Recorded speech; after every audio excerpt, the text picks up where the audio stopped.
Hello, MechWarriors, and welcome to the Mechbay, where we fix your mech and fix your game.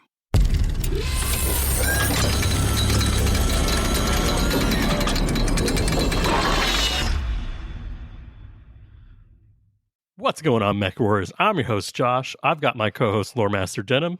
Howdy, howdy. And joining us today is Star Captain Falcon, Steve. And we are the Mechbay Podcast, your number one source for all things casual, competitive, tabletop, battletech. And today, we are talking about Motor City Mayhem. And last week, we were, well, one of us, well, I guess two of us, maybe. I was present, thank you. Yeah, there you go. We're at Motor City Mayhem doing a one-day 4-round Alpha Strike tournament. So, couldn't do that immediately after those games. No, that'd just be rude. I don't think that podcast would have made much coherent sense if we'd tried. Sometimes those are the best ones, though. But anyways, before we talk about 2Kid and Motor City Mayhem 2024, let's talk about some BattleTech news. So first off, shipping for the Kickstarter is anytime now. Like literally anytime. They've charged our cards. They have. My shipping was much better than it was before they fixed all that. Yeah. Hundreds of dollars better. So, yeah. It was a significant change for a lot of folks. Mine is still more expensive for the same price point as the first Kickstarter. Yes. But welcome to 2024. Yeah, welcome to 2024, not 2019. So it's been a while. But yeah, so they said late May, early June. I think we can discount May and say sometime in June, maybe early July. But even then, this is in line with the original projections in the Kickstarter original announcement. They said sometime in June, right? That was the original pronouncement. So they're about where they should be. Yep. Yeah. Yep. They were hoping to be early, but that's why they said, "Hey, we might be early. This is our projection," and they are. You were right. They're right in line for that. So, okay, even with the problems. Don't count your dropships before they hatch. But yeah, so no, I'm excited. I'm eagerly awaiting stupid little plastic vehicles and probably the Star Slayer. I keep thinking about the Star Slayer. I don't know why. I mean, I just got my Urban Mech Lamb in the mail, so hobby progress.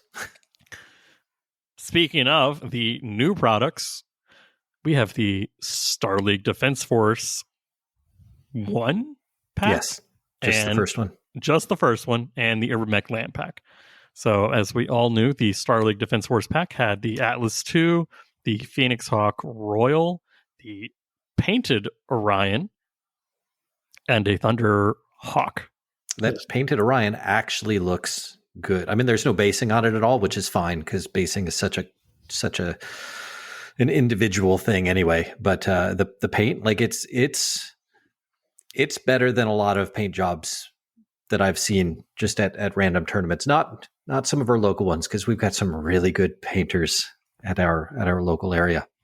I would say surprisingly good. I mean, honestly, I was shocked when they said they were going to be pre-painted. I was like, okay, this is going to be some pre-pressed, colored plastic or whatever. But no, they look very, very good. And if you don't like it, you can just prime it and paint over, or just paint right over it. Let's see how that works. Yeah, now everyone that got one needs to paint a Star League Defense Force, dark olive green to match it. Yeah. Try to. Your goal is to make whatever you paint be the same quality as your pre-painted Orion. I would like them to tell us what colors they use, like what paints and colors they use, so that you could do that if you wanted to. That would be nice. It'd be even better if they match those colors to the BattleTech paint packs that came out from 1,000%. Yeah. Yeah, I think we all know it's industrial bulk green, not the $8 a vial. But no, it looks good. I'm happy. Like, that is probably the best possible painted that we could have gotten without it being like the Dark Age painted, which we've all seen those. We'd rather not dwell on them. Let's move on to the next thing. That Urban Mech Lamb pack. Why? I like my Urban. Why? Because why not? Like, really, why not? It is an Urban Mech that will finally go like 6'9" on the table. What's the meme? Every day we stray further from God's light. Now, unfortunately, we don't have those record sheets on the BG Battletech downloads website yet, so we don't know everything about them. I am very capable of making my own. We are all capable of making the land. Some of us are more capable than others. There you go. There you go. But other than that,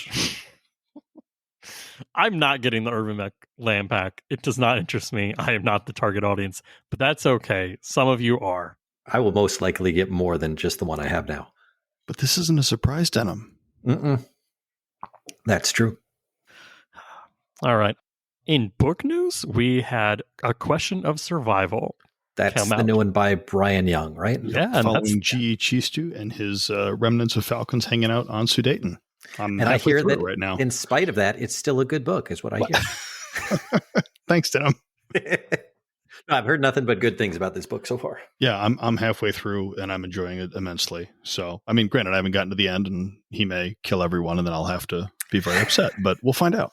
Yeah, I don't have it yet, but I am getting it and I look forward to reading it a lot. Yeah, I've enjoyed where Brian has taken at least those Falcons left on Sudeten after Malvina has, gone off to Terra. So it's been interesting to follow those folks and I've been enjoying it. So hopefully you will too. Excellent. I'm sure we're going to do that on Book Club at some point. Did they know what Malvina, is this caught up to the modern plot or is it like they're not aware? This is after the Battle of Terra. Okay. Mm-hmm. They're well aware of what happened and they're well aware of their situation and how everyone else is chomping at the bit to take bits and pieces of the occupation zone. So this is the aftermath of that. It's really new story, new time, Yep. This is what I've been looking for really for a while. Well, it's nice to advance the storyline overall, right? That's what I'm saying. Big reveal of the Ill Clan and everything else, and now we're figuring out what that means. Yep. Super exciting. All right. Does anyone else have any other Battletech news? No, not this weekend. Yeah. I mean, it's a Memorial Day weekend. I don't think anything was really getting pushed out. I would have been surprised if anything got shipped before Memorial Day, personally. Well, no. But no, let's move on to some hobby progress. All right.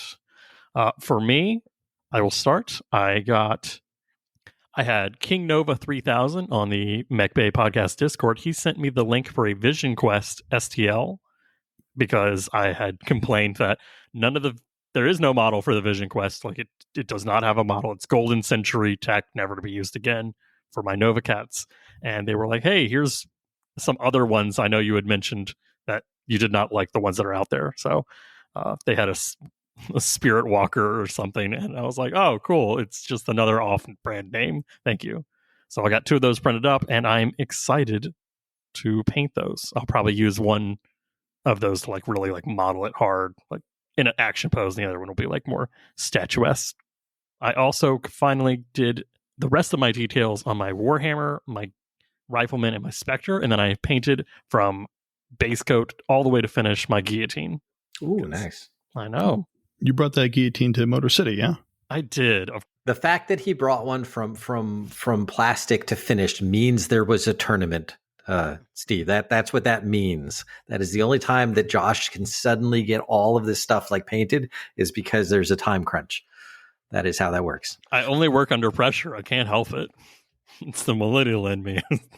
But no, that Warhammer was 90% done. I think I had talked about it on the last episode of my hobby progress, and I was like, okay, let's really wrap this up. And I did I went to the Battle of Tukid book and looked at the paint scheme for their Warhammer, and I did as close to possible. I even did the red, not highlights on the edges, but the panel lining has red lines, and I was like, we can do that. Even did some hazard striping on the PPCs, freehanded that. So I'm like, okay, finally it's done. Maybe I'll use this on the tabletop more often.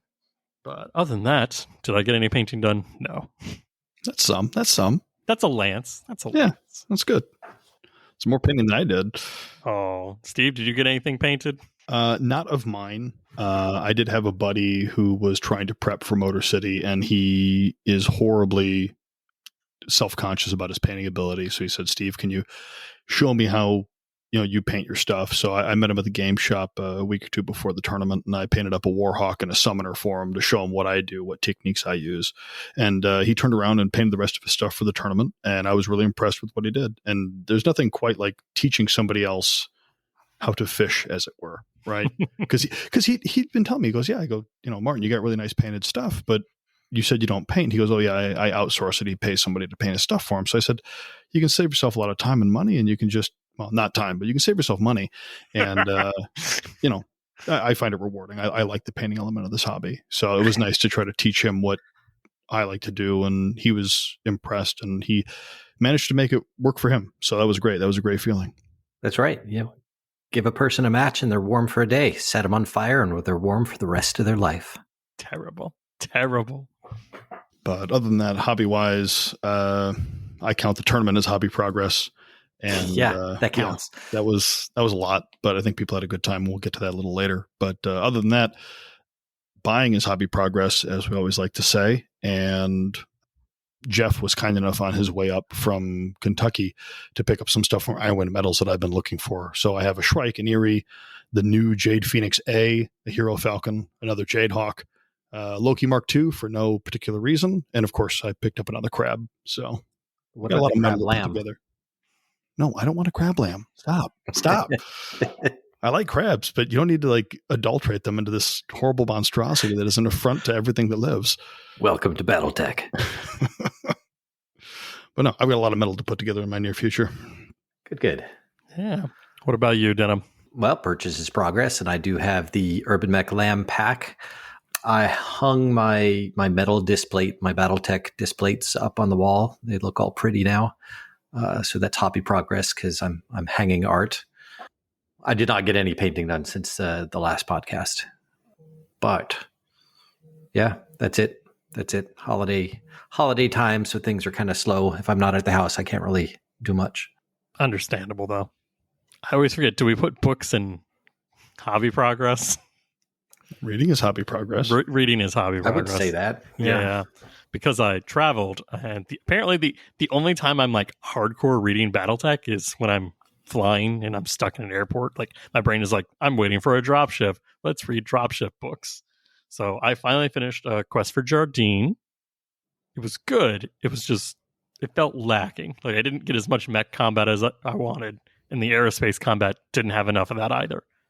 It was missing on everything that it touched on. It didn't do it poorly, but it just wasn't quite enough. Yeah. There was the archaeology section. They only did that for a couple pages. I was like, no, let's do more archaeology for Battletech and dig up old Terran hegemony relics and whatnot. And they didn't do that. I think my biggest thing is 3 people taking over Word of Blake dropship solo. I'm like, press come X on, doubt. That's a whole chapter. We can write more on that. But it was good. There were parts of it I really enjoyed. Favorite part, of course, Manny Domini hitting EMP mines in battle armor and exploding. Don't know why. Josh just really loves battle armor dying terribly. Yeah, I do remember that part. Yeah. That part was good. Yeah, but it was cool to have some aerospace stuff. We don't really see or hear a lot of the dropship logistics and perspective from inside of that and travel. So some of the older books, I know that even some of the Grey Death books had a lot of aerospace type stuff, and it was actually semi-realistic, where the operations took hours because of the you had to wait until the drop ships came around the curvature of the planet, things like that. They had some good stuff in there that I remember. I believe that was the second book of the original Grey Death trilogy, but you don't get it a lot, and I don't know. Maybe it just fell out of favor for a while, but some good aerospace would be good to have. Yeah, I think last time I read more about it, it was the jump ships and all that. That is as the plot demands, rather than the hard okay, you need to count this day and the lore has to fill that time section of them recharging. Now it's no, it recharges and we just wave our hands to say that amount of time passed. I thought this one was cool because it's no, we have to jump deeper in system. So they spent like a week, plotting in system to know where to jump in system. I was like, that's cool. Thank you. And then the fact of like mini dropship crashing into other dropship. Let's talk about that. So I had fun with those sections. That was great. You just wanted more of those sections. I just wanted more of those sections. It's always Josh wanting more. I'm sorry. What else? And then I read a shrapnel, but what shrapnel is it? It's the one by Jason Hansa. That doesn't narrow it down a lot. I think there's like 4 or 5 now. And then because I had finished that on the plane, I decided to read Shrapnel 10 because I had that on my phone. And it's that the double size one, right? Yeah, it's a double issue. That's got a lot of really good ones in it. It really does.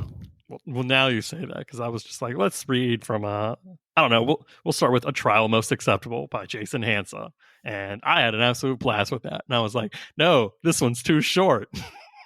That's just because it has Protomechs that you liked it so much. It had Protomechs, it had vehicle combat, it had clans and Intersphere and artillery and aerospace fighters.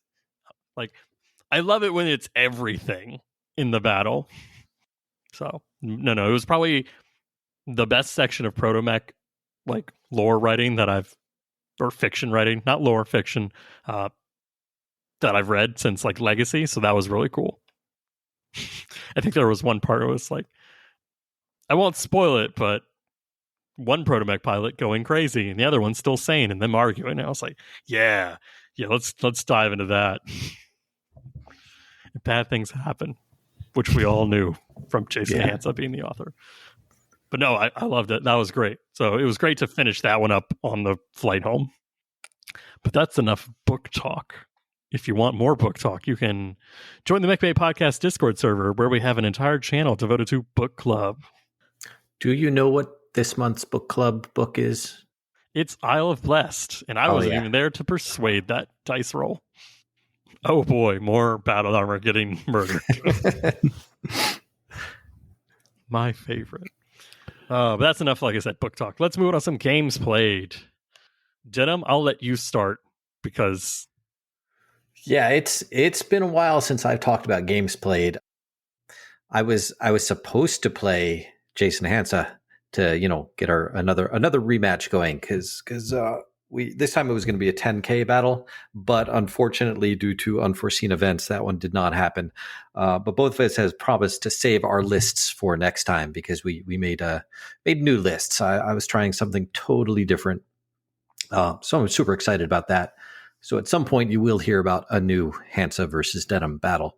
Ooh, I did get a game versus Scott from scotsgameroom.com. And we used one of the missions from the winter packet airdrops, I think it was called. It's the one where you place your marker that you're supposed to be taking over, and then it scatters at the beginning of the game before anything happens. We had a weird scatter where 2 of our objectives landed 2 hexes apart, so it had like 1 hex in between them, and then the others all landed on Scott's side of the map. So we had 3 on Scott's side, 1 on my side, but it was like almost right next to the one on Scott's side. I was using my Spider 8X, the one with the partial wing. It goes 8, 12, 10, has the 2 medium pulses. The Shadowhawk 5D, that's the one with the Rack 5. The Thunderbolt 9M, which no XL or anything. It's just there to take up damage. And then the Crusader 9BR with the claws and TSM. It was a tough battle. I ended up running the faster mechs all the way over to his side to take those, because it's the mission where you only need to end your turn uncontested on the hex to take it, and then you can leave. You don't have to stay on there until someone else gets on it and it's uncontested, and then it switches hands. But until then, you still get the points for that. So I ran around and grabbed as many as I possibly could, and then I just worked on keeping them contested until the end. The 2 that were close together were pretty easy because I just parked the Crusader on that hex right in between. So anyone landing on either of those two hexes had to deal with two 20-point claws, with that TSM. So it would be difficult to stay on there and keep it contested. It was actually super, super close, though, and I only pulled out a victory at the end by DFAing with my Shadowhawk into a hex that moved one of his mechs out, and I did not fall, so I get to keep control of that hex. We call that a pro gamer move in our age group. That's right, because a DFA, whether you succeed or fail, it still moves the mech on the hex out, so that mech is not going to be on that hex anymore. But one of the things is you had to be standing to take the point, so you have to make your PSR and not fall over. It was close. I'm sure I've got a couple of the details wrong. I just know that it was a close game, and that Crusader just threatening those two hexes was probably the MVP of that game. But it was fantastic. No, that sounds like a great game. I'm surprised you didn't DFA with your Spider, because I feel that's what DFA'd me when we played. If I didn't DFA with the Spider, it's only because it was off on the other side taking the other points. I just DFA'd where needed. And It could be that the Spider DFA'd or got DFA'd while the Shadowhawk was just in a hex with elementals, and as long as he was in there, it was contested, therefore the elementals couldn't take the hex back. It was something like that. It was weeks and weeks ago. I just remember it being a lot of fun. It was a tactical surgical DFA. Oh, it was. It was the whole like the whole time. Scott is really, really good, and we were just both thinking of these outside of the box things, trying to get that one that one hex. It was super close. It was going to either be I lost by one or won by one, depending on like how this one roll came out, and it was good. Oh, that sounds very great. Good. Steve, did you get any games played outside? I did. I stole Denham's slot, and I played a game with Jason Hansa. Is Jason Hansa just traveling the country playing people? I guess so, he must be. That would be fantastic. Yeah, it was a good time. We had a little bit of a snafu. So obviously we tried to meet for pizza prior to playing our game. And lo and behold, there are more than one pizza joint in Detroit. So he was at the one down the road, and it took us about 45 minutes to figure out where the other person was. But we did meet up, but this set us back a little bit, and that'll become relevant later. So I had notified the local gaming group that Jason was going to be in town. So a couple people decided to show up and join us. So we had Luke and Jesty from my local gaming group join us as well. So we did a 2-on-2 on Jesse's new BFM. And this also turns out to be a bad decision, mostly because the map is enormous. Mm-hmm. I ended up running Guillotine 4L, a Huron Warrior R40, Catapult C5A, and a Thanatos 4P. And at least two of those are the commanders from the Chaos Irregulars. So that's who I have my mercenaries painted up as. Jason brought an Enforcer 5R, a Penetrator 4D, Hatchetman 60, and an Atlas 7D. Oh boy. Yeah, a lot of I think he just took the Hansen's Rough Rider pack and he just slapped him down on the table. Yep. Jesse brought a Wolverine 7K, Warhammer 9S, Cyclops 11B, and a Locust 2C. And Luke brought, I have that mixed up. Those were Luke's mechs. Luke brought the Warhammer and the Locust. Jesse brought the Hunchback 6S, the Warhammer 8D, Crusader 4BR, and the Rifleman 6X. So had a lot of fun. We ended up doing teams. So I was with Jason against Jesse and Luke. The idea was when a mech died, we would roll and then change partners, right? So the team allegiance would change as mechs continued to die. But this never ended up happening. The BFM is enormous. We were playing short side to short side, and we spent the first two turns just running at each other, right? There really weren't any shots. A couple of pot shots from the Cyclops with those Gauss rifles that were incredibly intimidating, but he missed on 10, so that was okay. I ended up mostly facing off against Luke. I lit up his Locust 2C, and if I had done another 3 points of damage, I would have taken it down, but it wasn't to be because our local game shop has a bar inside of the local game shop. That's why we play there.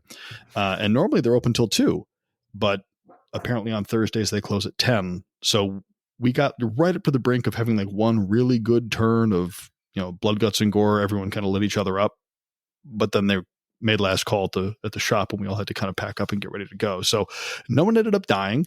It was a lot of fun, but everyone walked away with battered and bruised mechs, but no one died. So bummer. Yeah, but it was a good time regardless. We had fun. The only people that won were the insurance adjusters on that one. And whoever was selling the drinks. Yeah. That's true.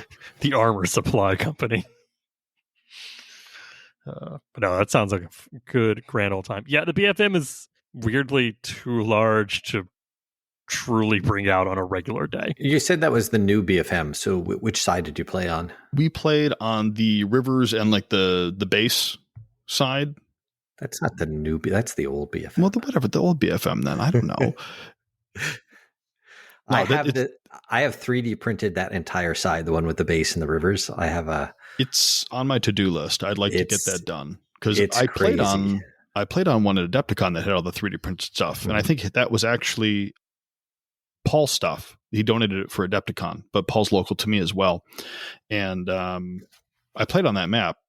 And when Jesty brought it out at the table, had one of those flashbacks where you remember that 24 hours of grinder that will never leave you. Where you're just like on the ground with one leg and nobody would shoot you. Yeah, I remember that. God, that poor Clint. Kill me. I'm here. Come on, do it. I'm right here. Kill me. But no, yeah. So we played on that one. It was a lot of fun, but just too big for the time allotted, right? I mean, with the mix up with the pizza place, we ended up losing an hour there and then closing at 10, supposed to midnight. We thought we had a lot more time. So yeah, otherwise we would have used a different map, but it was fun. The more you know. Well, I did one game outside of Motor City Mayhem, so I'll just talk about that real briefly. Me and Kurt played a two-kid mission pack, Ghost Bears versus Comstar. We did the Burning Forest one. Oh no! Yeah. I saw you put that map out, and I'm like, "Really? Are you guys playing with the Burning Forest?" I wanted to play with all the bells and whistles, but we did not end up doing any of the bells and whistles, which was kind of unfortunate. You kind of needed it. Yeah, well, the map is designed around it. That map is designed around it, but it was still good. Like I took Warhammer Rifleman, an Ontos, a Thorn, a Wyvern, and a couple inventories. Oh, and the champion. And you willingly took a Thorn? I love I almost said it. I don't love the Thorn, but I respect the Thorn that it has one purpose in this one battle. I'm like, for 2-kid, I'll bring out a Thorn in one with the ERPPC. That's it. He likes those types of the Hollander and things like that. The walking PPCs, the walking Gauss rifles. I have one gun and I have one mission. And as long as I hit once, Josh is happy. But yeah, turn 1, I only fired one weapon. It was the Thorn's ERPVC, and it hit on boxcars on the Storm Pro. And I was like, you know what? I won the moral victory here, because it was like, we all did the math, and he was like, well, I hit you on like 12s. It's not worth it. And I was like, I hit you on 12s with a Thorn. Rolls it. Boom. Hit. Take your 10 damage. Look, Battletech is easy. Just roll 12s. It really is. But that game was good. We played the mission where he has to essentially run all of his guys across the board, and I have to stop him. To start, Kurt essentially like split his forces, and he was going like light mechs through the woods and then heavy mechs through like the little mountain path, which is what they're supposed to do. That's why you need the fire. Yeah, exactly. But then he was like, no, we'll just all run through the mountain path. And I was like, well, fine. I'll just force all my guys there and I'll just play a breakout.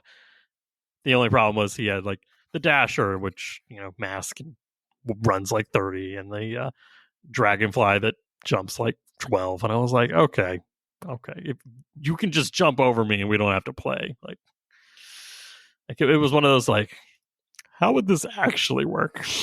Well, it would actually work with the 2-kid, because it's a 2-kid map. Yeah. You'd have artillery, you'd have landmines, you'd have things to stop them. Oh yeah. From doing that. If if somebody's jumping from they jump 12, a good place for them to jump, and you just make sure that your artillery has got that targeted. So when they're about to jump, you fire your artillery, and it's nice. It's beautiful. But I think by the end of it, I think the coolest part was my Ontos was immobilized, but sitting like exactly short range for everything on like the Stormcrow and just lit it up. My Warhammer with 2 ERPBCs across the map, perfectly medium range, just inside the long range bracket, nails it, doing 20 damage. Like there were some fun shots, but there was nothing like crazy. By the end of it, he got essentially half of his force across, and I had majority of my force still alive. So it was like one of those weird like draws. So for that one, I felt like that mission, you need all the bells and whistles just to like make that thematic and fun using the thematic map that it's meant to be accompanied with. And you guys know the rules well enough where that wouldn't have slowed it down too much. No, it probably would have lost us a turn. I think the problem was he didn't have a force assembled, and I was scrambling for record sheets for my guys because I didn't know what he would be able to do. So this was like off the cuff, and then he went radar silent because apparently he works different shifts. He was like, no, I just received all your messages now. I've been asleep. So next time I'll get the Ghost Bear player to play with all his Ghost Bear special abilities. He took no battle armor. That was the weird thing. Oh, weird. Yeah, because he is one of the. Kurt and I were big elemental proponents for the hobby shop when we were starting, and now a lot of people use them, and I feel it's mostly because of Kurt to begin with. He reminded me that elementals are cool, and then everybody got elementals in the box set, the Game of Armored Combat box set, and in the Clan Invasion box set. That's what I mean. That is correct. I just corrected denim. I win. All right. Well, Steve's the new lore master. Yes. Enjoy. See you guys. I'm on vacation. Peace out. Yeah, as soon as the Clan Invasion box came out where everybody got elementals, then we really pushed it hard. And for a while you saw elementals in almost every Tuesday night game. Somebody had elementals somewhere. And they're good fun when you know how to use them right. Yeah. Something similar we've seen at my local shop. A lot of people were doing like BMM, and especially in Alpha Strike, a lot of people were running mechs only. And it really took a lot of coaxing to get them to open up and try combined arms, especially in Alpha Strike when it's so easy to do, right? Really changes the dynamic of the games. And I think it's a lot of fun. Yeah. Agreed. All right. Do we want to crack open Motor City Mayhem while we're here? Like we've all talked about our games played, but then we've got some big games played. Yeah, happy to discuss anything you want to discuss. Okay. Yeah, I'll just sit here and stare at you guys. Yeah, it's what. Hey, you're here for like, how could Josh have done better? But hey, Steve, you put on a tournament in Detroit, Michigan, Motor City Mayhem, and I was like, I'm gonna come up before Steve comes on the podcast. That's great. We had 42 people end up signing up, and 38 ended up coming to play, which I think, to the best of my knowledge, makes that the second largest dedicated Alpha Strike tournament in the United States. I think it's only behind Southern Assault, because I think all of the Gen Con and Adepticon tournaments cap out at like 32. So that was pretty exciting. And you're not far behind Southern Assault. I think they're at 112. Oh, yeah. Yeah. A little bit of catch up to play, but I don't think I could ever overshadow Bobby.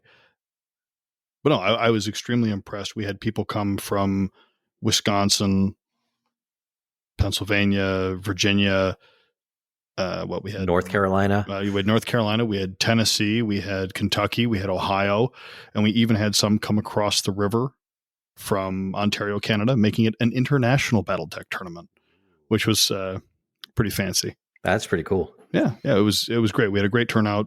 I think everyone had a really good time. Very pleased. So, Josh, how did you do? I did well. I don't remember my exact number anymore. The TO will have to tell me how they did, but 7th. You came in 7th overall. Yeah. Okay, I'll take that. And in combat, how did I do? I want to say it's also 7th. Yeah, 7th in combat as well. I was like, this is weird. It's like everything else is the same. But no. But I did take first for best painted. So I did bring a trophy home. I didn't bring the trophy I wanted to take home, but I couldn't have fit that in my luggage anyway. So it was for the best. Yeah, we had one of my local guys had printed a mech scale leopard drop ship to go home with the grand champion. That's fantastic. It was pretty impressive, truthfully.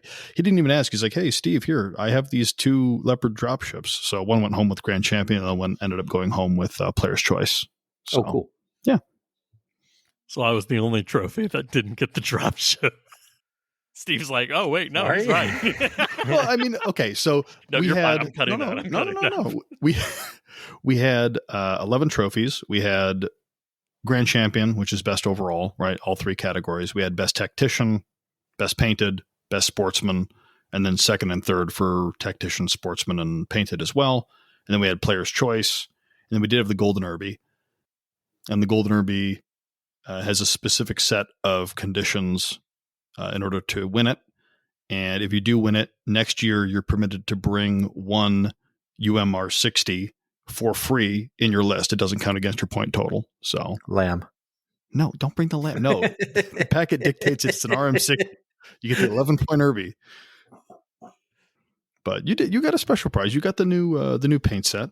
That goes to best painted. That was donated by CGL. They were kind enough to send that over for us. Is that the Mercenaries one? No, it's the whatever regular beginner paint set. Got it. Cool. But it's prize support. I mean, no, it's good. It's not going to look a gift horse in the mouth. I have one of those myself. Not the new one yet. So who else?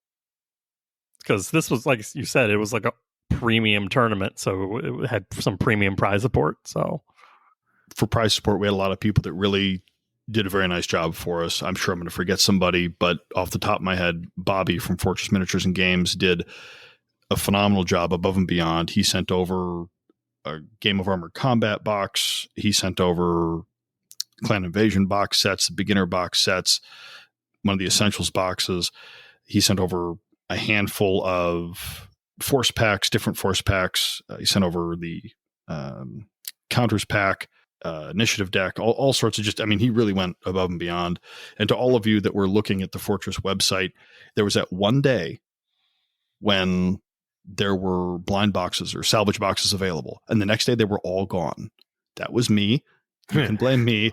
I literally wrote Bobby an email saying, Bobby, I need all those force boxes. I need all those blind boxes. I need all of them. I'm doing a tournament and I need swag. So I got a lot. So that's my fault, everybody. I'm sorry. But other than that, we had CGL send over a couple things that was very nice. I partnered with Cross Electric Designs. He's actually local to me. He put out some nice stuff. Got some Metalcore Collectibles things to give away. Death Ray Designs did all of our acrylic cutting for our objective markers, trophy stands. Good Alpha Strike stuff. They have some really nice tools that are available. And then, of course, they had very generous price support as well with all of some of their like VTOL models and tanks that I was able to pick up. I had a local guy, Gary. He printed a whole bunch of terrain I gave away little bundles of terrain that was very nice as well. I mean, a lot of people came together to donate a lot of time and value to make the tournament what it was. So I really couldn't have done it alone. Nice. No, it really was from a attendee perspective. It was a premium convention level event, which I don't want to say was surprising, but it's really nice to see that level of love and passion put into a local game tournament. Hey, the best trophy you can get are the friends you make along the way. That's true. My wife actually brought this up to me. I was like, would Steve have done this if you hadn't started the podcast and you didn't talk to him and persuade him to come to Southern Assault? And it's like, oh no, don't tell me I'm beginning my chain and I'm going to tournaments that I inspire to happen. Look, the butterfly effect is real. I was like, I hate this timeline. Harambe did not have to die for this. No, I think it's good. I had a lot of fun putting it on. My wife may disagree, but I really enjoyed it. So I just hope that other people had a good time and that they come back, and I hope to be able to do it again next year. I might have to look at a bigger venue because that gym got a little crowded and a little hot. Yeah, got toasty. But no, I went because I was like, oh, I'll try with this one day Alpha Strike event. I'm a little bored. I haven't had a tournament in a while. Let's keep the dice rolling. But it was intentional. It's about 6 months away from Southern Assault, right? So you can attend both and get your 6-month fix in. I know. You need that as an Alpha Strike person. But no, so the restrictions were pretty close to Southern Assault levels. It was 300 points. Mm-hmm. Roughly the same, like 5 infantry, 8 vehicles, 12 mechs, like limit. So like nothing crazy there. The big thing is you had 5 BSP points allowed. Correct. Yes. The intention behind the BSPs this year was, I'm not going to call it a meta, but everybody is terrified of Dasher H's. And the only reliable way to gun those down is with artillery. As we've all discussed last podcast with Josh, onboard artillery is kind of an NPE, right? The tag rules are complicated at best, and Motor City lends itself to be a little bit more new player friendly, right? We really try to encourage new players to come learn how to play Alpha Strike, get people into the hobby. And the hope, at least the thought was with BSPs, that people wouldn't feel forced to bring artillery in order to counter dashers, because you can just take a thumper or a heavy strike and deal with them directly, or at least have an opportunity to do so. That didn't necessarily work because I think 4 people ended up taking artillery, maybe 3. I don't remember all the lists that were submitted. There were a lot of them. But I mean, 3 out of 38 is a drastic reduction. Well, that's just it. I mean, that was the hope, right? The hope was give people the tools to deal with high TMM units. I mean, we are still playing with multiple attack rolls, so you can sandblast them as necessary, but still give people some of those tools so they don't feel forced to take the same types of lists we see in other places. You're like, oh, everyone's bringing rock. Well, we're going to allow paper or scissors as well. So like, yeah. You can't take all paper and scissors, but we're not going to force them not to take rock, but we're going to allow paper. Yeah, and that may change next year. We'll see how it goes. I've gotten a lot of feedback about, well, everyone has opinions, but gotten a lot of feedback as to how things should have gone or could have been improved with. So I suspect we'll see some changes next year. But I liked BSPs when we played them at Adepticon. I thought they were fun, and I wanted to try to, let other people try that too, because I've discovered that a lot of people don't use a lot of optional rules in the book. And it was kind of a way to teach people to expand their horizons, learn some of those rules, and maybe take them to the local table. Yeah, I'm a big fan of BSPs in our games that we play. But, most of my stuff is campaign things, and it lends itself very, very well to that. But I would like to see BSPs used in more like pickup games, tournaments, things like that. I like them. I like them a lot. Now, the only restriction you had is you get 5 BSP points. I know the P stands for points, but it's just how my brain does it. It's an ATM machine. Right. But you could only pick from one category. Like you couldn't take 2 light aerospace offensives. Right. So the idea was you can't take whatever. I think what light strike is like 2 points or something. So you couldn't take 2 of those and an air cover. I wanted variety, right? If you want to take a thumper and something else, fine. You want to take a heavy strike and a thumper, fine, right? Or a sniper shot or whatever. That's all good. But I don't want someone tripling up on the cheap ones and then, blasting people to death with them. So that was all. And like I said, there are going to have to be some changes because that may have been too restrictive, and we may end up increasing BSPs for next year because a lot of people were saying, I had 1 thumper and it missed and I didn't do anything and that felt bad. So we'll see. We'll see what happens. I think 5's a good, let's see how this works. There's nothing broken at 5. Yeah, right. I don't need people taking 2 long toms at 10, But the other thing is that you had to pick those before the event. So those were locked in before you went to every match. You couldn't change them. Yes. Well, like you said about the Wolfnet tournament you participated in, you looked at people's lists and then custom tailored it to what you needed. I said, you gotta pick what you're going to do ahead of time. And if it works out, great. If not, fine. But, we figured And again, that may change too. I don't know. We'll see. Do we want to hear about my list? No, I'm just kidding. Go ahead. Oh. But no, so this was locked in at 300 points Civil War. I decided I'll just go with all reliable because nothing beats that. And I went with Comstar, and I think mine is still technically Clan Invasion. Technically.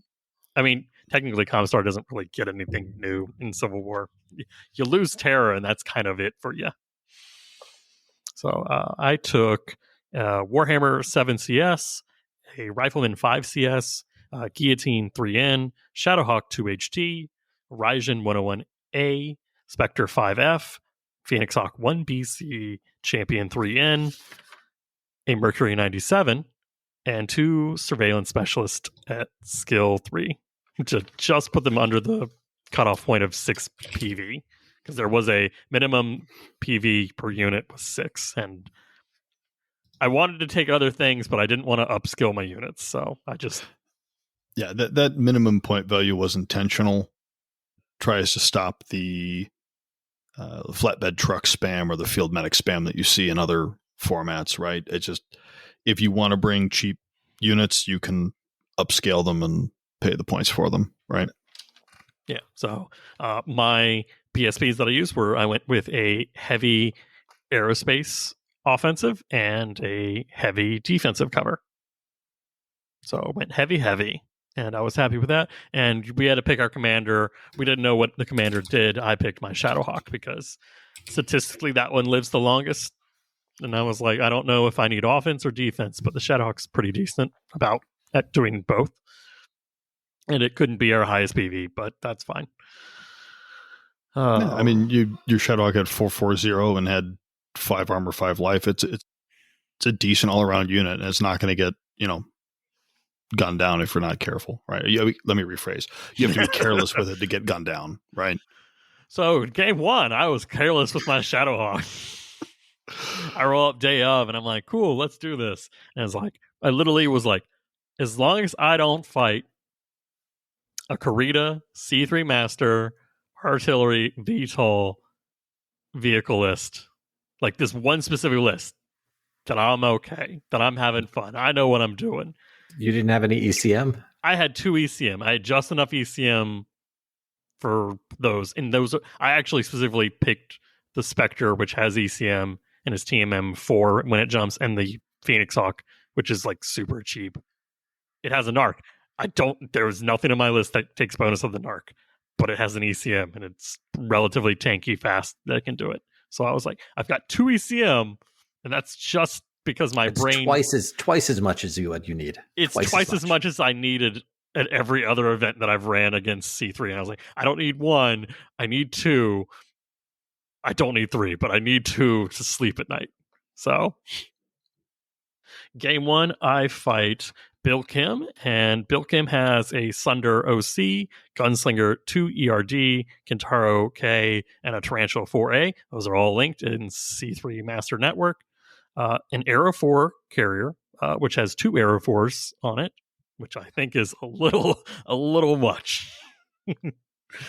That is not skill 2, that is skill 4.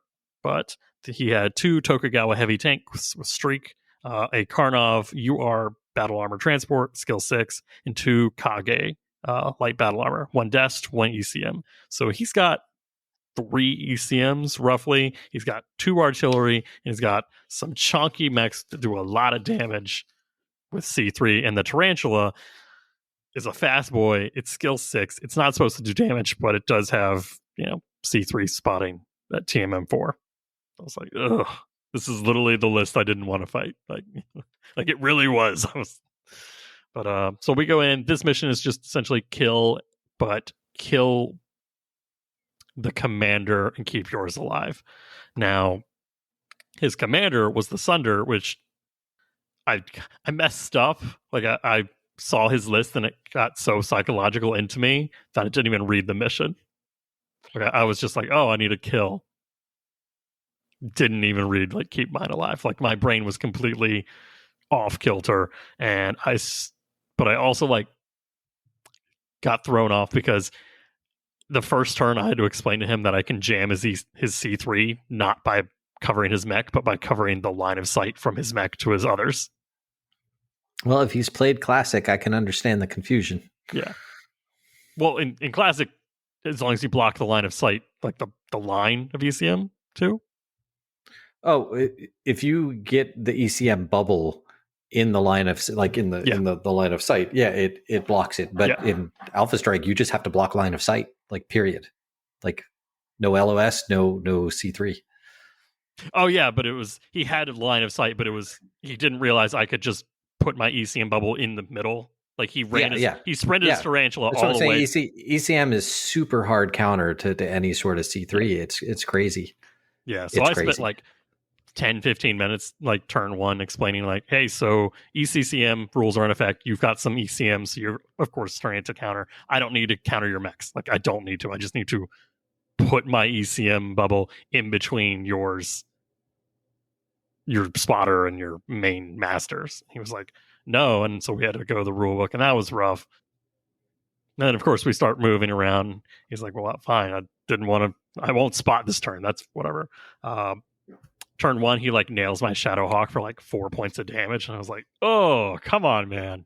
Turns out he didn't need to spot anyway. Yeah, too long, don't listen. He didn't need to spot anyways, because I couldn't roll for crap this game. In the first 2 turns, the only damage I did was my heavy strike went against his Karnov, because I was like, if I can kill his Karnov, I kill that. I kill the 2 battle armor because they're inside. I do the 2 damage. It's a 3 damage Karnov. I don't roll the crit, and I don't roll the motive. And it just, it's a TMM 5-1. So it's like, not much you can do about that. Not much I can do about that. At medium range, I'm pecking it for 11s, and my dice were not with me game 1. No, and at that point, your damage and your rolls are better off going to another target. Yeah. He kills my Warhammer, but I had lost initiative, or I had won initiative that round, so he kills it, and then of course I'm like, all right, cool, I can overheat, and I'd slam him for like 6 damage on his Gunslinger, and I was like, okay, Gunslingers hurt more than the Sunder, so now my brain is like, I will kill the Gunslinger, which is the C3 Master, and then I will work on the Sunder. Like, I will work my way to his commander. It took me like the entire rest of the game just to kill that Gunslinger. Like, it's a Team M2. If it jumps, just none of my rolls were high enough. His Era 4 carrier, he needed like 9s or 10s to hit because it was skill 4 and it just parked. He rolled him like 4 times, man. I was like, yeah. There was one time where he fired and he's like, I choose this point. And I was like, okay. And he's like, oh, and it scatters, and he rolls and it's like 12 inches onto your other unit. And I was like, right. Like, I don't think that's actually the direction, but I don't care anymore. Like, I'll be honest. By the end of it, I had killed some stuff. My Mercury had even ran, and like it rolled. The only natural crit I got out of the entire tournament was against this Era 4 carrier. I roll and I get crew stunned. And I was like, oh, if I just gotten a 12, I could have just killed it. Like 12. I needed that. But no. Crew stunned? No. I mean, that saves you a turn of being shelled. I mean, that's something. Yeah, I guess. But by the end of it, all of my guys had just whiffed their shots. Like, it was one of those like rough games where I was playing perfectly because by the end of it, I heard him mention to another guy, I never got to use my C3 at all in game 1. And I was like, I was playing that as good as I could, and just the dice were just not with me. And that hurts worse almost. Yeah. Yeah. It's not something you did that caused you to lose, but just circumstance. Yeah. Yeah. The only thing I had left by the end was the Guillotine, and I want to say the Spectre. So not a lot, like not enough that could have taken down the Sunder in 2 turns even. So the one thing that worked for me on that last game is Bill had taken a strafing as his BSPs, and I had taken heavy air cover. So on a 5-up or something, some low number that I can roll, I completely cancel it out as BSP. And I was like, okay. At that point, that entire game, he did not get to use C3, so I feel good, and I cancel it out as strafing, which would have hit like 6 units on a 7-up. Hey, look, I noticed that a lot of people in the tournament opted to take the powerful striking BSPs that are easily counterable by heavy air cover. Mm-hmm. Or a lot of people took long toms that you needed to roll 9s for, and they just totally whiffed. I ain't that lucky, man. Low numbers. I need it. What you're going to tell us you turned it around in game 2, right? Yeah, so now I'm in I don't want to say the loser bracket, but you were pairing by winner loser, so I'm playing the other bottom 50%, right? Yeah, I used a program to do matchups, so I suspect that's how it ran it. Look, there was a lot of chaos behind the other end of the desk, right? We were trying to get scores in and everything sorted. It was a little bit chaotic. So for game 2, you played Kyle Fleming, who had a Taurian Concordat list. He brought 2 Demolisher Heavy Tank Mark IIs. I remember those. Mad 3R, an Awesome 8Q, 2 Warrior Attack Helicopter H8s, an Atlas 7D, and a Valkyrie QA. His BSP was a strafing run, and his unit commander was an Atlas 7D. Oh, no, it was not. It was the Awesome. It was the Awesome. He had to change it because I remember telling him to change it. This. I'm looking at his list that he submitted that I had to make him change. Yeah, so no, Kyle was great. I loved playing him. His Taurians were awesome. It was definitely scary that, okay, I've got a skill 2 Atlas up against me. And this mission, we had 2 signal. It was signal trace. You had 2 markers we all place, and then we essentially capture them. And then we capture the objective, and then the objective scatters for the next turn. And it was like 2d6 plus 6. So it's going a good distance. Yeah. And this idea. Oh, sorry, go ahead. And this was like the mission that I was like, oh my gosh, this is why I take a Mercury. Missions weren't announced ahead of time. And Steve, you can promise everyone on listening that I didn't know. I was just like, there's going to be a chase the objective mission. I just know it. I can feel it. Well, no. So the idea behind the missions are they're blind because I don't want people custom building for one mission, right? That doesn't feel good when you have one guy who built his list for this one mission type and totally blows you out of the water. So they're all blind. They changed from last year. And I tried to have 4 missions that rewarded different styles of play. You've got your brawler mission. You've got your fast light mission, and we'll get to the other ones, but we've got, a defend and hold and then an objective mover, right? So this one, the idea was you're triangulating, an enemy base based off of the radar signal or the radio signal you're tracking down. So you just chase it and then it moves. Yeah. So turn 1, I throw my Mercury on my objective, and he throws a VTOL onto his objective. I'm like, okay, I can plink a VTOL that has to land because I asked on the objective.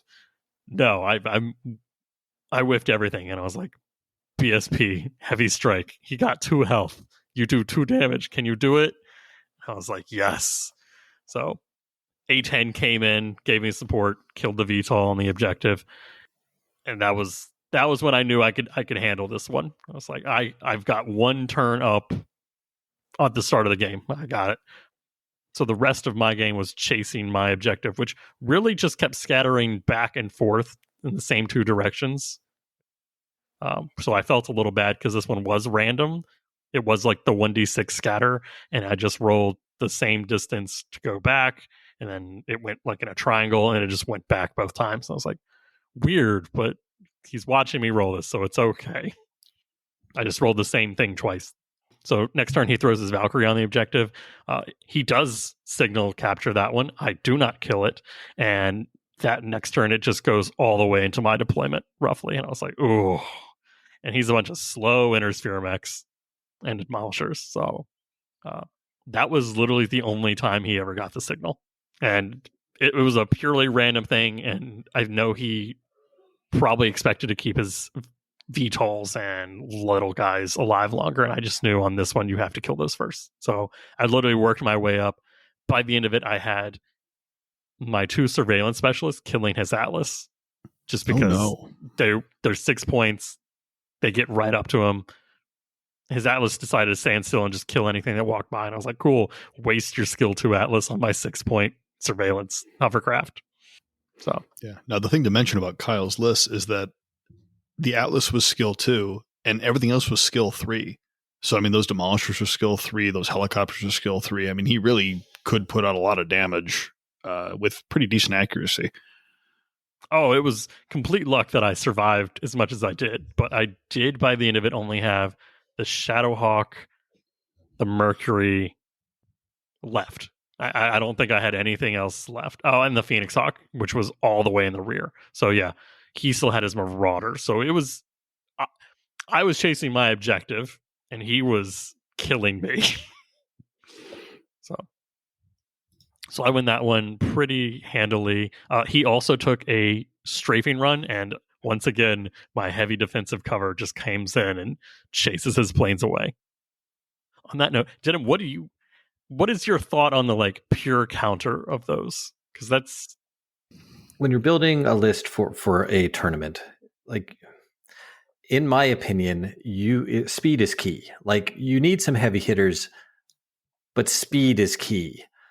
So if you get lucky enough to take out all of his fast units on a mission like that, especially on a mission like that, there's not much you can do if all your forces that you have left can only like crawl forward slowly. They might put out a lot of damage, but they're not scoring points. At best, they can keep you from scoring points by moving those into range of, your next signal that you have to take. Therefore, anything that gets on there, they should be focusing firing on just that and not actually going after the best shots, but going after the key shots. But it's still at that point it's a downward spiral.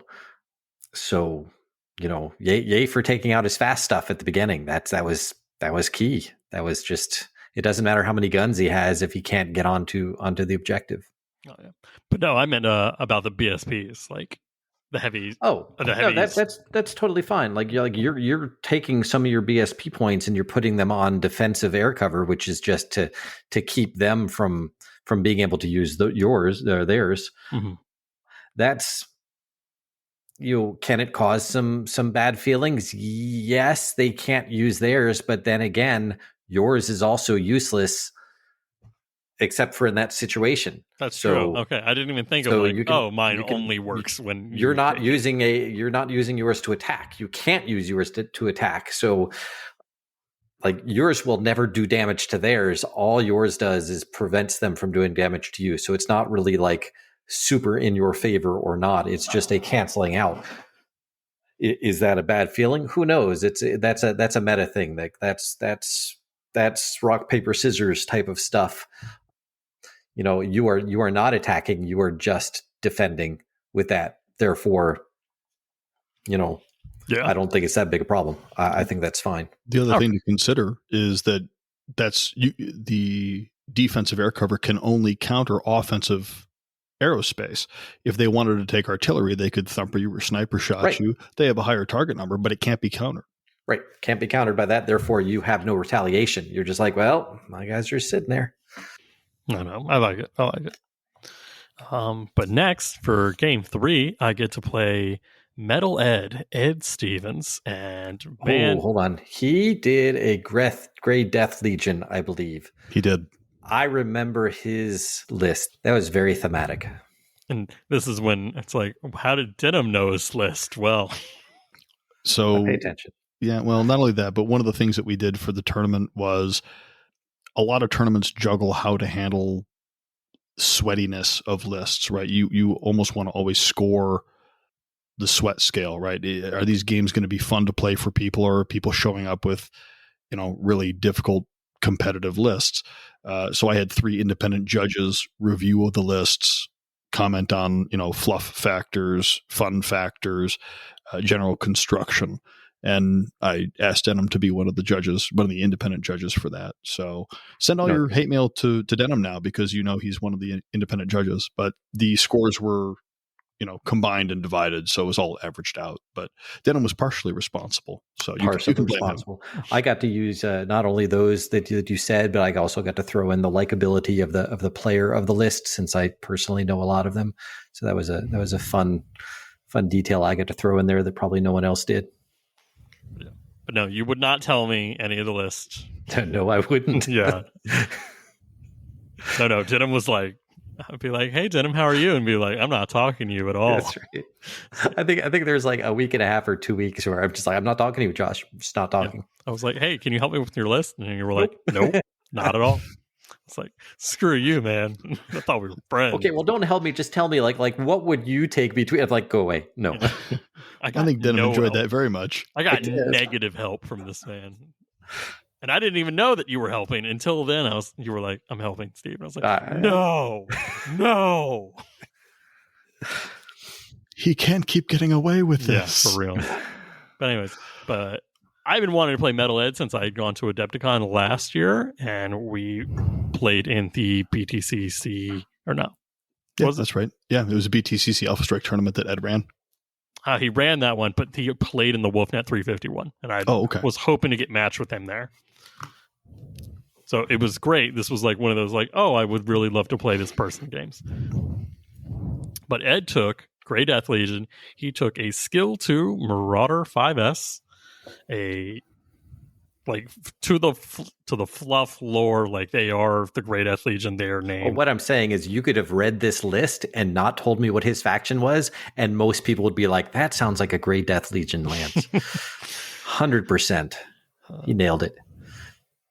Yeah. So Grayson's piloting the Marauder. McCall is piloting the Rifleman 5D.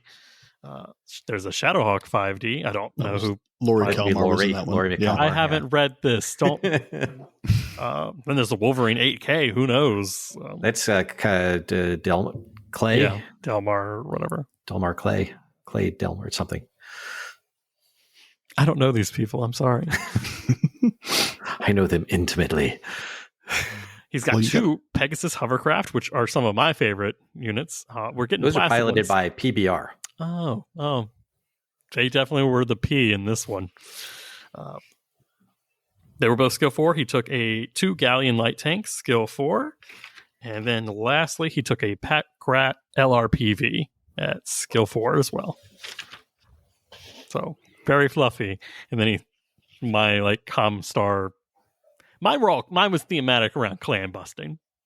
I was expecting to fight clans. Yeah, so far I don't think you played any clans. I did not play any clans. I played 0 clans. I was like, I came here to, chew bubblegum and kick clans. And wait, there's no clans, and I'm all out of gum too. But no, this game was great. This was a copy paste of the Southern Assault VIP mission from this year, there are 2 crashed VTOLs, which are static objectives, and there are 2 objectives near each one of those that you can capture and take off the field for points. And there's a super objective that's a random one. So it's purely, if you capture more, you have a more chance of getting it. And I love this mission at Southern Assault. I was like, this is fun. I enjoy something different. I have to capture and hold, but also like capture and run back across the field. I was like, this is everything I want in an objective mission. So that's why I stole it. Actually, because Bobby took it from Justin from LVO. I'm sorry, I'm not LVO. I'm sorry, Nova. He took it from Justin from Nova. And I messaged Justin and said, hey, Justin, is it okay if I like kind of take your game mode? And he said, yeah, have fun with it. So I did. And I tried to rewrite the rules over the mission packet that Bobby had put together because that had some ambiguities. I did a better job, but it still wasn't perfect. I still got a lot of questions. So that's going to have to go back to the drawing board. It's Alpha Strike, man. There's too many keywords and unit types and bold letterings. We're all just doing our best, okay? We're all just trying. But no, so this game went well. I think turn 1, he threw his hovercraft on one side with the Wolverine and the Shadowhawk, and the other one had the other Pegasus and a Galleon and the Marauder and the Rifleman. Rifleman went middle and decided to like post up next to some partial cover terrain. Same with the Marauder. He was just waiting on one objective. The other objective he was pushing hard. I threw all my guys. I was like, they move 8 inches, 10 inches. Just go out there. Like, he's got less guys than you. You won't die. Oh, you all won't die at once. So I throw my Mercury onto one of the infantry VIP objectives, and I'm like, it's facing across from his Pegasus. And I was like, Pegasus, don't screw this up for me. I'm taking this VIP. I think he whiffed all of his shots on my Mercury. He definitely put a lot of shots in. My return shots, though, we had joked I couldn't hit anything great, but when I hit a hovercraft, my next roll was immobilized. Ed was completely shocked at how many immobilizes I can roll against hovercraft. I see you looking up at him. You're like, no, they are hovercraft. Like they are. Well, I mean, they get a plus. They get a bonus to the immobilized roll, so you don't have to roll 12s on all of them. No, but you roll 11s, and that's all. Game over. Yeah, yeah. I don't know what it is in Alpha Strike, but it's like a +4 on the mobility roll in Classic. So hover, I think, is +1 with wield. Yeah, I think wield and you're right. So I need to roll 11s to roll an immobilized. Yeah. Fine, hold on. I'll go look it up and make sure I'm not. I'm pretty sure I'm right. We joked about this. I was like, no, it's +2. He's like, no, man, it's +1. I was like, rolled 11. Oh, crap. Sorry. Shouldn't have said that. But no, so I immobilized his Pegasus at the gate, and I was like, ooh, hovercraft on the grab guys and run back, but the skirt don't work no more. So that was all action on that side. The other side, nothing happened. Turn 2. Sorry, hovercraft is +3 in Classic, not +4. So we were all wrong on some. Yeah.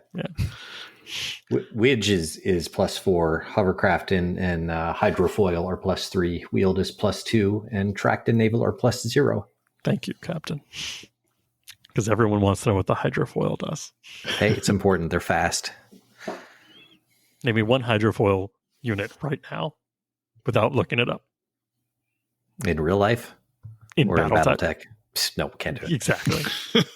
Sit down. But no, so turn 1, I've got that right side objective. I'm like, cool, Mercury, throws it in reverse. Literally like the meme. Backs it up, runs exactly where he started, behind cover. He can't kill me. Great. 10 out of 10. Other side, that got a little more brawly. I have to throw all of my guys onto the objective, and he dogpiles with his Pegasus and the pack rat or the galleons coming up too. I put some shots, do the same thing to his Pegasus there. It's immobilized. I was like, ooh, at this point, I'm starting to feel bad. I don't mean to immobilize things on the first shot. Next turn, though, he'll throw the Marauder on. So he got me good. Like, he killed stuff, but I think that's just the problem with the super high skill units is they just don't. It's not that they get focused down. It's just they can't kill their points worth in the short amount of turns they have.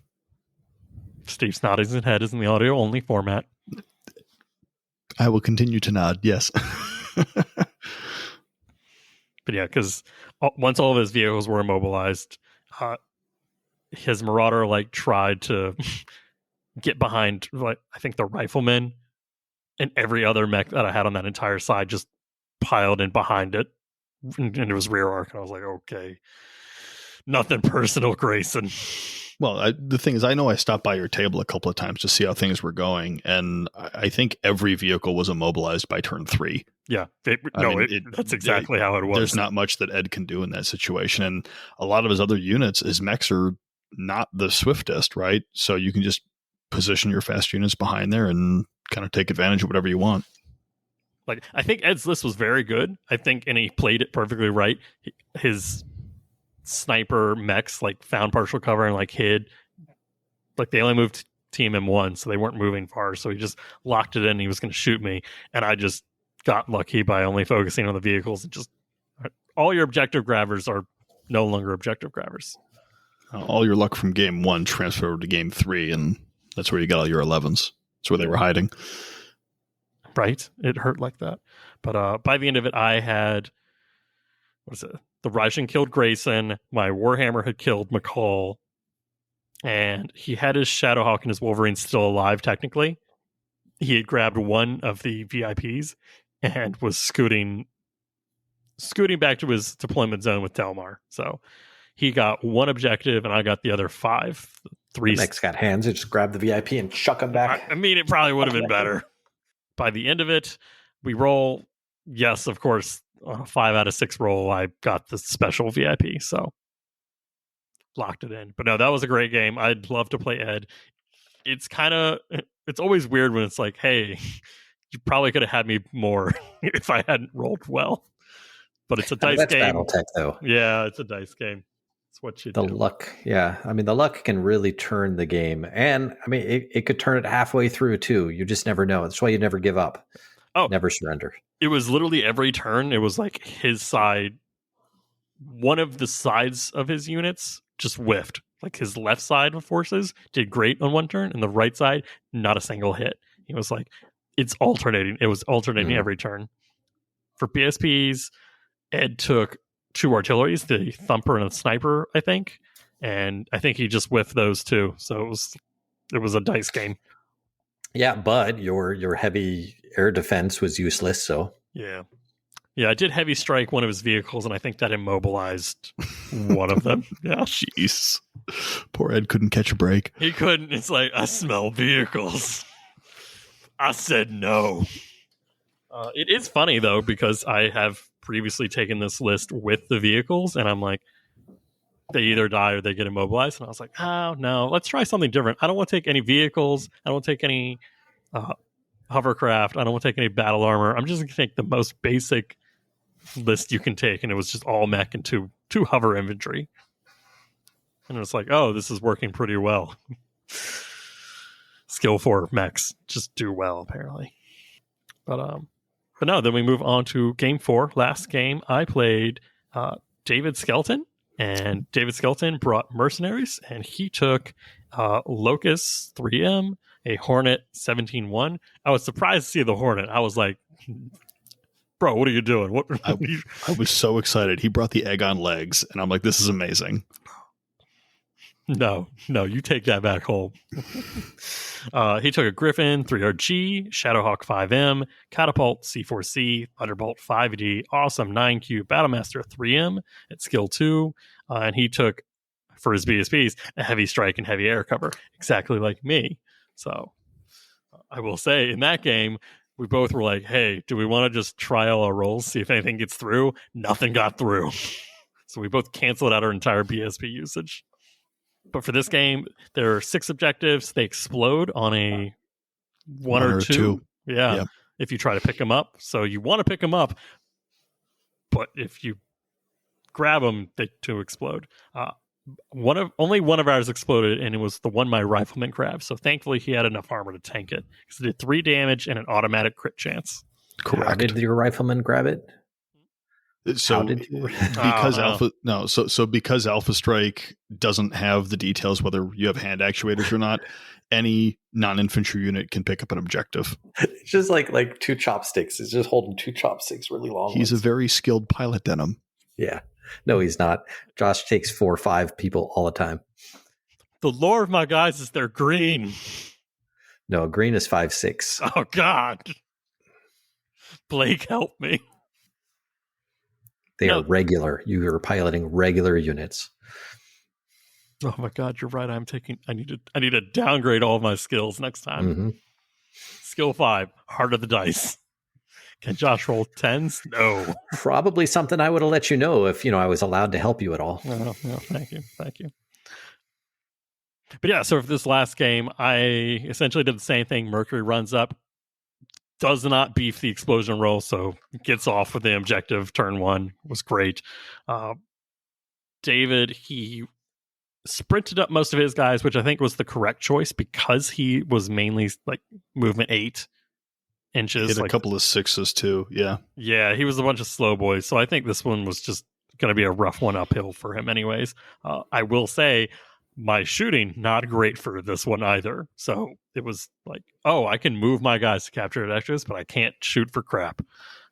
His Thunderbolt, I think it took me 3 mechs shooting at it the entire game to, I think, finally bring it down by 1 point, with me overheating the Raijin 2 times to do that. Like, I was like, come on, man. Wow. The highlight of that game was he put his Battlemaster into a pool of water because we were on like the airport map. It had some great water effects on it. And I was like, hey, just so you're aware, because he said he was a newer player, if you put your Battlemaster in the water, it's great. You'll get partial cover. You don't overheat, but if something happens, then it'll cancel out. But I was also like, but hey, if I shoot you and I hit, then we have to roll your skill +2 to see if like you take the underwater damage. It's because it's not full underwater, but it is underwater level 1. that's the one rule that Joshua Franklin has taught me that I always keep in my mind now. That if you're in water, it's harder to hit you, but if I hit you, and breach rules, and you it's essentially Alpha Strike breach rules. So I'm like, and I literally say, you're skill 2, so skill 2 plus 2. You just need to roll a 4 up if I do hit you, and to ignore the crit chance. It's just a crit chance. I hit him once, and I immediately, and he's like, and I roll a 3. Oh, no. So I'll tell you, when he says he's a newer player, he means that I taught him his first game of Alpha Strike no more than a month ago. Oh, why you got to do this to me? I don't want to club seals, man. I told you it's a beginner friendly tournament, but it's nice that you gave him the warning before he moved into the water, right? I mean, that's kind of you. Yeah. No, it was a great game. Like he did great, but it was just hilarious. I was like, hey, this is what can happen. The likelihood of you rolling a 1, 2, or 3 once is awful. Boom, instantly rolled it. You can't tell these people that because then their dice know. But I would have loved to have seen him roll a 1. I would have called cheating on somebody. I did bring my D36 on the off chance. So what happened? He rolled the 3. He got the crit. What'd you hit? You hit anything useful? I did just MP. So okay, he's in the water anyway. Yeah, his 8-inch mover goes to 4 inches, and then it's in water. So it's like, I was like, you can get out of the water if you want next turn. But by the end of that, I got 5 objectives off. Yeah. That's a lot of objectives for that match. Yeah. I'm surprised more of them didn't explode on you. It's like, it is a newer player, you know. The only reason why is because my guys were faster. Like, that was it. Like, the Phoenix Hawk turn 2, it was on one of his objectives, and even he was just getting into range, like turn 3 to grab it. Tournament mission speed is king. It really is. And that's like just 12-inch mover. So it was like, okay, I just need to move 24 inches. And he was like, he moves 8 inches, so he gets 16 inches in 2 turns. Yeah, I mean, he's a whole turn behind. Whole turn behind. And that was it. He got on his objectives. Like, he held, and it was just by the end, I was like, okay, Mercury grabs 1, turn 2, it deposits it, turn 3, it's run into the next objective. Like, so Mercury got 2, did not explode. Probably should have, thinking about it, like, statistically. But yeah, that mission's designed to counter fire moths and other lights that go out to grab things real quick. If you roll that 1 or a 2, your fire moth evaporates. Yeah. Right. That's why that was written. How much damage does the explosion do? 3 damage. 3? Yeah. And then it does an automatic critical hit. Yeah. 3 damage in what, 6 inches or 3 inches? I believe it's 2-inch radius. Okay. So yeah, it's killing something. But yeah, so no, it was a great game. Like, he killed the majority of my units. Rifleman dead, Raijin dead. I think by the end of it, the only thing I had left was the Spectre, the Phoenix Hawk, and yeah, he killed everything else. So this was another game where I had to commit every single one of my guys to the objectives, and killing him was secondary. Comments, thoughts, nothing. It's my tournament. I know in the mission type, You've got to build a list that can both have firepower and be mobile. If you're just guns, you know, yeah, you could do a lot of damage if you're in range of the other person. Not if they're hiding behind objectives. And that's how BattleTech was supposed to work. That's why medium mechs were supposed to be king, and not like, you know, it's not a field full of assault mechs. Assault mechs are super rare, supposedly. Yeah. You got lore to back that up? Good lore. Hey. But no, I mean, that kind of proves, because my list is good at swarming objectives. It is not good at doing damage. Like, pretty much every game except against Ed, I had less guys than my opponent. And the one list that was like full damage, it completely crushed me. So I say most lists had less mechs or had less units than yours. I mean, I'm always trying to get to level 2s. That is always my goal. And it's not to swarm, it's just thematic. Like, especially at 300 12 points. mechs. Yeah. At 300 points, it's a little tight. but yeah, I'd say most lists had around 8 units. Okay. yeah, it's pretty average. I did like the front-loaded initiative for this. Did enjoy that. The front-loaded initiative is amazing. It's the new golden standard, everyone. Yeah, I highly recommend it for both Classic and Alpha Strike. Scott and I were having that discussion because Oh yeah, I only know of one official place where these rules have been written down, and that's in the initiative deck. And they say this table replaces what you see in Total Warfare and Battle Mech Manual. So they're trying to say this is the new rule for that. Scott was under the impression that the loser of initiative always moves a mech first or a unit first, no matter what, no matter how many they're outnumbered by. But according to the rules as written, that's not the case. So if I had 4 units and you have 1 unit, if I lose initiative, I move all 4 of mine, and then you move yours. If I win initiative, I move 3 of mine, you move 1, and then I move 1 last. Like that's how front-loaded initiative works. It's weird. But I mean, it makes sense with how it's written, right? The idea is that you don't get totally, bamboozled if you have an unfortunate initiative roll. Yep. But no, that's so. Anyway, so I get best painted. Bill, who I played in the first one, gets best tactician. Correct. Yep. We had Logan Simmons take best overall, and Ed Stevens took best sportsman. Look at that. Nice. So I played 2 other champions. So, all right. Sorry for taking up all the games played section, everyone. You attended a tournament. Only one who played in that tournament. Yeah, you go to an event, you get your 1 hour of game talk.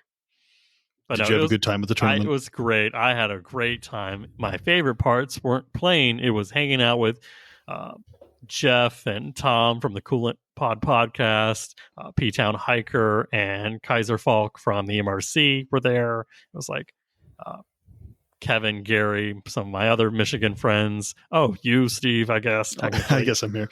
Yeah. So no, it was great. Like, it's one of those like, oh, these are all people who like to play BattleTech, and I'm just hanging out with them. Like that's the best part about these. And I feel like at the conventions, like, you're so pressured to like next event, got to do the thing, got to get food, don't have time, go. So I don't really have time to do it. So I'm really learning that I like those more intimate local events just to play and hang out. Yeah, I think they're great. And honestly, I was really looking forward to see so many people that I got to meet at other events and other conventions coming to my own, right, to hang out with them and see them again. It was fantastic. But you mentioned food, and this leads me to a question. What did you think of the Detroit-style pizza? The people need to know. It was good. I mean, of course, I'm hungry after 4 games of Alpha Strike. I'm going to say something nice about this, but I'm going to preface it by saying that I was really hungry. I'm trying to think about it. Like, I ate it so fast that I didn't. My brain didn't latch on. Like, oh, this is Detroit pizza. Like, first off, it's not Chicago deep dish; it's Detroit deep dish. It's not even. I mean, it's a thicker pizza, but it's a thicker crust. It's got that Wisconsin brick cheese all the way up to the crust. Olive oil makes it nice and crispy. That was probably the most memorable thing. There's no crust. It's just you eating it.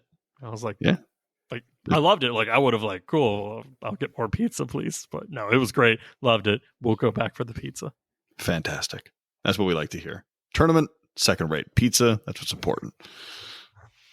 All right, we'll do a quick little upcoming events. We only got a few of them. We've got Summer Fever on June 22nd in Duluth, Georgia. That's a classic one. We got the Atomic Empire Classic BattleTech Tournament on July 20th in Durham, North Carolina. We've got Summer Bash Alpha Strike Tournament on July 13th in Mechanicsburg, Pennsylvania. And we've got, of course, Southern Assault on November 1st in Winston-Salem, North Carolina. And I would have brought that up, but it's already sold out.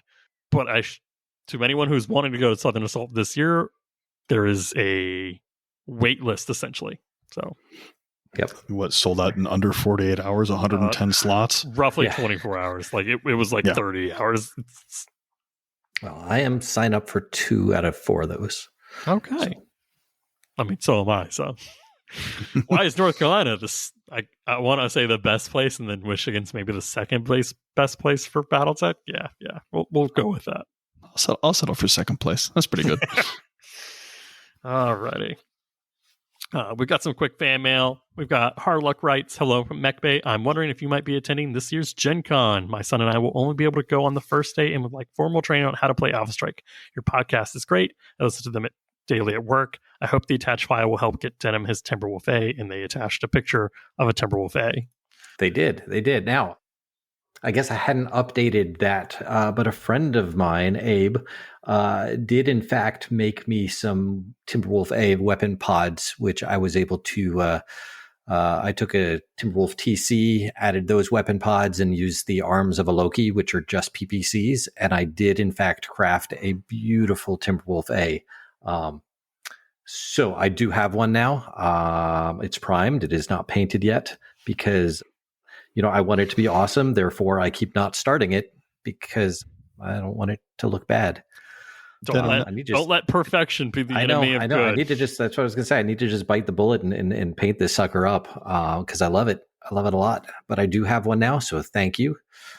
Denim, you now know that because you have one, CGL is going to release one in a box set. And I'll buy that too. We're waiting. I'm sure you will. Then I'll have more. But this one, this one's special because because I know the people who helped me make it. There you go. But no, we will not be at Gen Con. It was a last minute. I can either go to Gen Con or I could do Motor City and the other BattleTech event locally. So it was like, I'd rather do 3 rather than the 1, and that's on me. But maybe next year, who knows? Thanks for writing in, Hard Luck. Next fan mail, Greg the Jade Wolf writes, I recently have been getting back into BattleTech, watching lore videos and learning to use MegaMech. Found your podcast, and I've spent the last few weeks binge listening, not at work, definitely at work, to your podcast. It's great, and I look forward to hearing more. I originally started playing in 88, but I've only played one game of BattleTech in the past 25 years, so no hobby progress to report. But I have kept the email active because I still love the game. I appreciate the content. Thanks for all you do.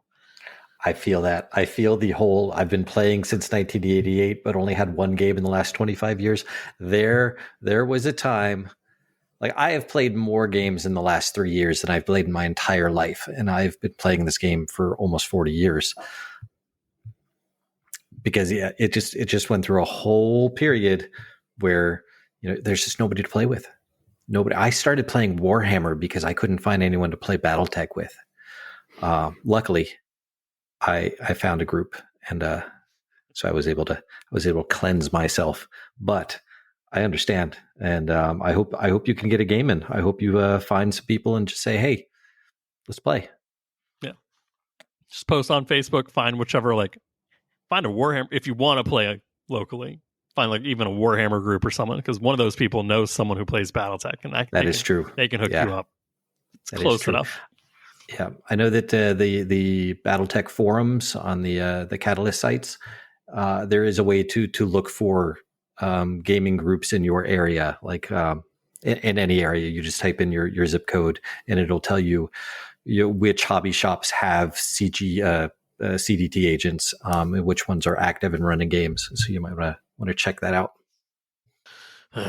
You would think 4 games would go a lot faster, but even a recap for that is like an hour. I mean, at least playtime at Motor City was started at 10, ended at 8 to 8, 12-hour event. Each game was 2 hours, 2-hour hard cap on each game. So you played, if you took all your games to time, you played 8 hours of BattleTech that day. That's a work day of BattleTech. BattleTech is serious business. All your games go to time? No, they did not. I either won or died. Which was good. That's a good feeling. I will say that. It is. It's good to not have a game just be ambiguous and just be up in the air, being like, well, what would the next turn have brought? Was I definitely going to lose? Was I definitely going to win? It's a bad feeling ish. So I prefer to have a game actually end, win or lose, because then I know. Yeah, it was a hard loss, and then 3 hard wins. But I had to fight for those wins, rolling 11s and such. Mm-hmm. Mm-hmm. Mm-hmm. I only got 1 natural crit the entire thing. I was like, but I can roll 11s after that. If you want to do well in BattleTech, just roll 12s. Yeah. Just do it. I just didn't roll enough. But Steve, thanks for coming on, talking about Motor City Mayhem, and for joining us on the podcast tonight.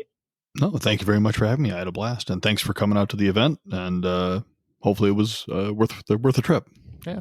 And I'd like to thank all of the sponsors of Motor City Mayhem again, especially Fortress Miniatures and Games, because unfortunately they do provide the mechs that I go to these tournaments with. So it's kind of a feedback loop of I go, I buy, I win. So thanks, Bobby. So my one-stop shop for supplying tournament grade mechs.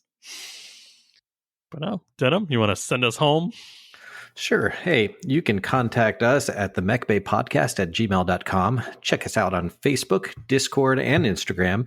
And a special thank you, as always, to all of our Patreons. And hey, I don't care what Steve says. Irby Mech Lambs are cool. If you get a game in with me anytime soon, look out for them on the table.